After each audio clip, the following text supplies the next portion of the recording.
Well, I think one thing it shows is that the corporation's corporate investigation team is being outpaced by its own journalists, because if you look at how the corporate investigation handled the initial complaint back in May, and it took them 7 weeks to actually even contact the presenter, they weren't able to follow up the phone call with a phone call, the emails wasn't responded to, they weren't able to stand things up. Here, we've had an allegation that's come into a journalist.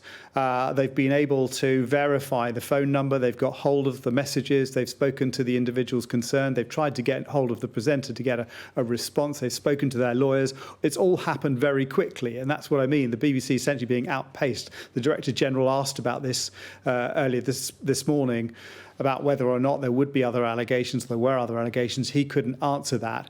But it does look like, it just demonstrates that these things can be done, actually, that these things can be done quite quickly. I mean, obviously, we've only got the BBC's word for that at this stage, but they are saying very much that they feel that these allegations do stack up, they stand up, and they've tried to get a response from the presenter concerned. And I think the second thing, obviously, is it's adding more mud to the situation. Whether or not it is a criminal offence or not, we don't know just how nasty those texts were, how intimidating they were for the individual.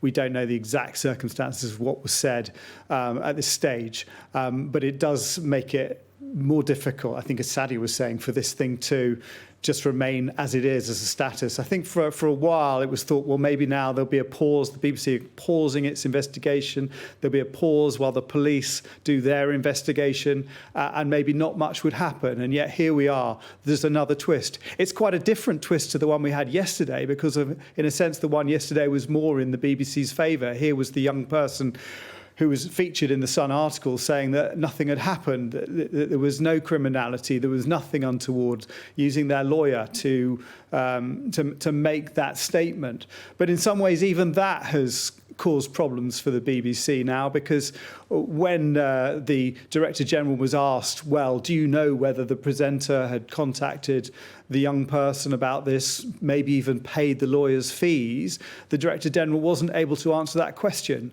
And big questions as well around why the Director General hasn't actually spoken personally to the presenter at the centre of this. So yes, it just adds more mud, more difficulty for the BBC in what was already a very difficult situation. Yeah, question marks remain over any criminality in what's been unfolding over recent days. Jason, that's up to the police to decide. They are looking at evidence. There is no police investigation happening at the moment. But in terms of this BBC presenter and conduct, I mean, we've not seen these threatening messages. BBC News have. They will, I'm sure, pass them on to police to decide if there's anything for them to investigate when it comes to those. But it's the conduct of this BBC presenter that's now being called into question. BBC News saying they have contacted this presenter and his lawyer, but have got no response. That is going to be the unfolding story in the coming days, isn't it, Jason, as to whether this presenter is named and whether there is any way back for him. I think this is the thing. There's been quite a big silence now for quite some time. There's not been a denial. There's not been a partial denial even around this. The first allegation, and now the BBC is saying they're getting stony silence over this one as well. You might not expect them to react immediately, but I think that pressure will grow. I think the pressure will grow for some sort of response. And does it remain as a suspension? And the BBC have already worried about the way in which this has impacted on other presenters, presenters who've done nothing wrong, who've been named libelously on social media.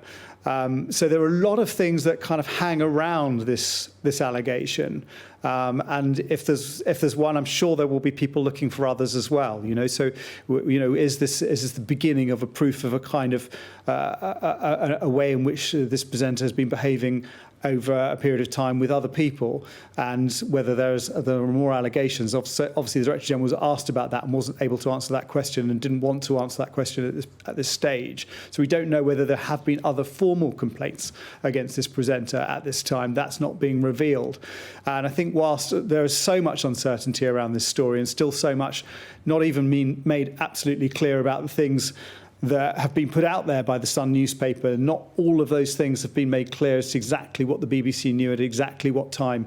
I think it gets harder and harder for them to do nothing, if you like, which is, I think, what they might have done had things stayed static, because they might have just said, well, the police have told us to pause this investigation at this stage. That's what we're going to do. I mean, they might still stay with that line, but I think it gets harder.